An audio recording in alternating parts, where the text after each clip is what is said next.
So how difficult, how complicated is it really moving abroad, especially as a teacher? Well, that is a very valid and very good question. It's a question that I thought myself a lot when I first thought about moving out here to the UAE. And it doesn't actually just apply to the UAE, it applies to all parts of the world. You know, there's potential, if you've got children, you've got to think about children, banking, flying out here. What are you going to do about healthcare, especially if there isn't a national health service? There are lots of questions that might be going around in your head, and I have had a lot of questions directed at me on social media and from my YouTube videos already asking these kind of things.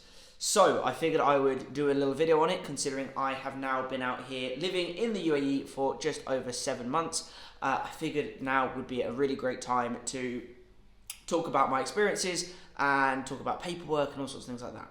So if you are new to the channel, please consider subscribing.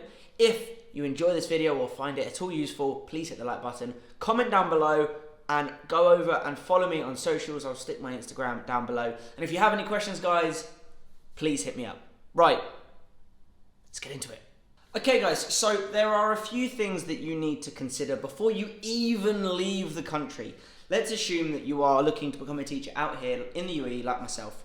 Now, there are things that you need to consider. First of all, like student finance. This is something that I have been battling with over the last couple of months. Unfortunately, student finance still goes on, and you need to make sure that student finance are aware that you've not only moved jobs, but you've moved country. They will then inform you of the payment or the repayment methods that they would like you to use. Unfortunately, there are repayment methods that will allow you to transfer money internationally without ridiculous charges. So my suggestion is to contact student finance and see what they can offer you. This has been something that I've been dealing with, but unfortunately you do still have to repay it, especially if you come out here to the UAE. It may well be different in different countries, however. Then you've got to think about your banking. Now obviously if you have bills currently, whether that's things like Netflix or Spotify, or whether you are paying something off at home, whatever it might be, all of that will obviously run through your bank account. But when you come out to the UAE, you will not use that bank account as often, and you want to just be careful that you're not being charged for things that you're unaware of. So if you, for instance, still have a Netflix account, as an example, just make sure that you're aware that that money will still be coming out of your British account, even though you won't have necessarily a wage going into it. So that's something that you need to be aware of. So let's assume that you have written a list, or you've started trying to sort out everything that you need to sort out at home, bank accounts and all that kind of stuff. What is the process of moving out here to the UAE? Now, you've got your job offer, okay? You will obviously, first of all, get a contract, and you will get an acceptance offer, which is basically where you are signing to say, yes, I accept this job offer, and you will have like basically the terms and conditions of the offer. How much money you're gonna make, the benefits you'll get, and so on and so forth. That is really important. You need to send that back as soon as possible, assuming that you are in agreement with everything that is stated on there. Because obviously, if you sign it, you send it back, and you're actually like, well, actually I don't get half the benefits I thought I was getting, it wasn't stated there, then you've already agreed to what's on that form. So make sure that that is something that you read carefully and you send it back. Okay, so what about additional forms? Forms that your school are going to need you to sign and that they're going to send you. Now, I will state now that this may and probably will be different for every school, because not only is the school after certain information, but the holding company that manages the school is also after information too. Now, out here in the UAE, there are a mix of different schools, but the private schools all have holding companies. These holding companies are like the financial support and stuff for that specific school, and there is certain information that they want to know about you. Now, in my experience, and I have written a list, I had a number of different forms from both my school as well as from the holding company that I needed to fill out and basically send back as soon as possible. Now, you might not have these specific forms for your school. However, there are going to be some that you will definitely have to do, and I will explain which ones those are. So, and I have written a list. The first one is a general personal details form. Now, a personal details form is like asking you lots of personal questions. You know, your current address or your home address, contact details, phone numbers, emails, doctors, and including in that is things like passport details, because obviously the school is going to need to pay for your flights out and they need those details on record. I also had a form linking and asking me about family.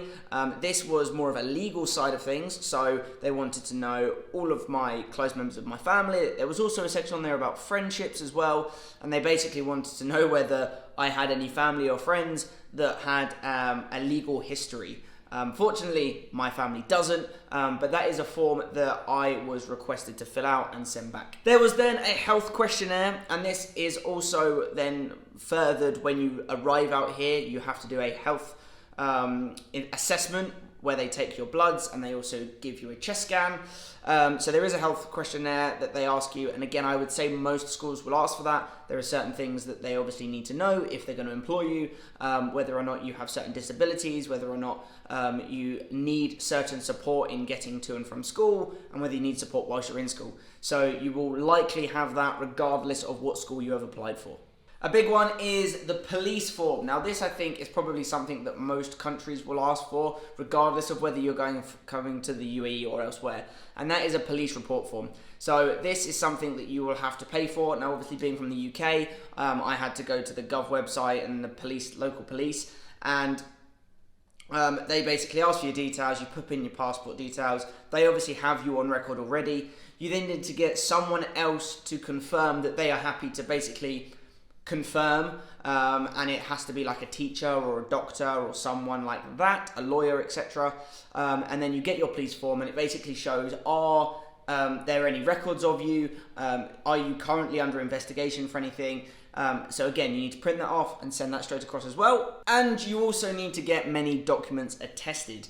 Now, what the attestation process is basically the country that you're in might not necessarily recognise the institution that you've got your degrees from, might not recognise your marriage certificates or your birth certificates if you've got children, and obviously if you're married.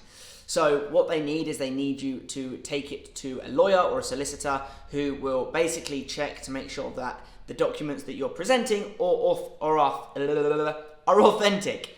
Assuming that they are authentic, they will then go off to both the British embassy as well as the UAE embassy. Everything gets stamped, and lots of things happen to it. They send them back to you, and you need to then get them sent over. Now, obviously, this is the most costly process because it's got to go to a lawyer or a solicitor, and it's got to go to both embassies and sent back to you. So this is a costly process, I will be honest. And obviously, the more documents you need attesting, the more it's going to cost. So I had 3 degree certificates to be attested, but I'm not married, I don't have any kids, so I didn't need to worry about attesting anything else. But I do know families out here that have multiple children that have been married, and they've all got lots of degree certificates, and it did become quite an expensive bill. Just be aware of that. That is a cost that you will need to pay. And then to top it all off, pretty much every job also asks for things like an updated CV and stuff like that, just so that they have it on record. Now, depending on whether you're depending on what emirate you are moving to, will depend on the next steps. Now, I can talk for Abu Dhabi. I can't, unfortunately, talk for Dubai and for the other emirates, because obviously they have different educational and governmental systems. However, for Abu Dhabi, we have ADEC, which is the Abu Dhabi Department of Education. And you need to basically be accepted by them. And what happens is your school, if you are moving obviously out to Abu Dhabi, will set you up with something called an ADEC pass. Now, all of these details that you've submitted to your school will be put on to the ADEC pass. And you basically build up a profile until it is complete, along with references. And once it's complete, you send it off, or the school sends it off. The government, the ADEC department, will look over it, and whether or not they agree or disagree to then employ you. If they do agree, you will then go through to the next step, which is getting your employment visa. The quicker you get your employment visa, in my personal experience, the better. So try and get these documents in as soon as possible. So, regardless of what emirate you are potentially going to be moving to and getting a job in, the Emirates ID is super important, and actually the quicker you get it, the better. Now, I'll be honest, this is often out of your control how quickly this gets processed. I, for instance, because of when I got my job and the speed at which I was able to get my paperwork to the school, I got my Emirates ID quite quickly. But I do know that there were others that were waiting, and it took a much longer time. Now, the Emirates ID, to give you an idea, you need the Emirates ID to get Wi-Fi installed in your home. You need it sometimes you need it to hire a car. You definitely need it to buy one. You need it for things like delivery, especially if you're setting up a bank. They want to see your Emirates ID for the bank cards, hotels, all sorts of things. Basically, the Emirates ID is really important out here. They use it for a lot. And so the sooner you get that paperwork in and the sooner you get all that process sorted, the quicker you will get it. So what I'm trying to say is make it your priority to get all of the paperwork in as soon as possible. So once you've done all that, and I will add on to this, you're very unlikely to get your Emirates ID before you come out here. In fact, because of things like the health checks and stuff that you need, you definitely won't. That won't happen. So don't worry too much about that. Just try and get the paperwork in as soon as possible. But the actual process of physically moving out here, especially if you're a teacher, is quite simple because the school will manage it all and do it and support you. So in my experience, the school booked all of my flights for me. They even asked me like which airport I would like to go from, which is obviously quite important. They then organised for me to be picked up from the airport. They stuck us in hotels, and admittedly I came like midway through COVID, so we were in hotels for a little bit longer than the school would normally have put us in there for, but still the school paid for all of the hotels. I didn't have to pay anything, which was great. They then gave me the keys for my house. I was given a little bit of a small loan, interest-free loan, so that I could furnish it if I didn't already have the finances for that, so that was fantastic.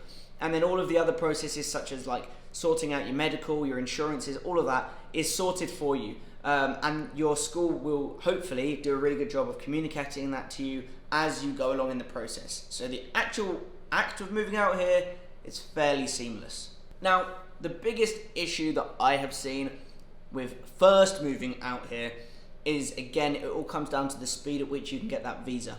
So depending on where in the world you come from, this might be different. From the UK, coming into the UAE, you get an instant 30-day stamped visa in your passport. So the first 30 days, you're sorted. Now you can do border runs, depending on whereabouts in the UAE you're living. And I believe you can also pay to get that visa extended if you need it. The school that you're getting a job at will advise you on this. But for people that are only on like a tourist visa, there are certain things that you just cannot do. Like you can probably hire a car depending on the car license the driving license that you currently hold. Again, a British license is favoured out here, so I was able to hire a car straight away.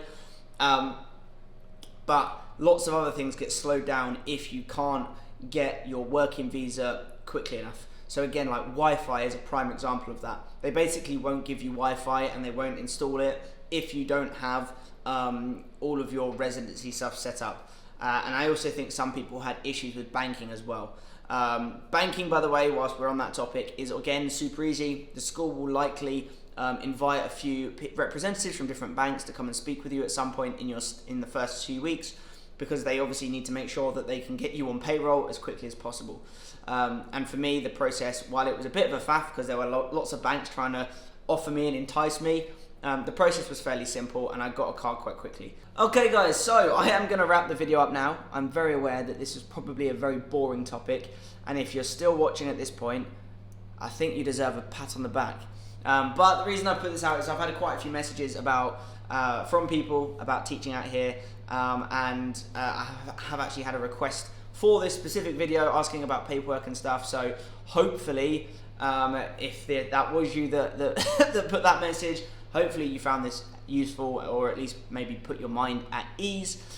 But yeah, there we go. I am going to wrap the video up now. If you haven't already done so, please consider subscribing. Hit the like button. If you're still here, I think I need to give you a like. Comment down below, follow me over on Instagram, all that good stuff. And I will see you in the next one. Peace out, guys. Bye.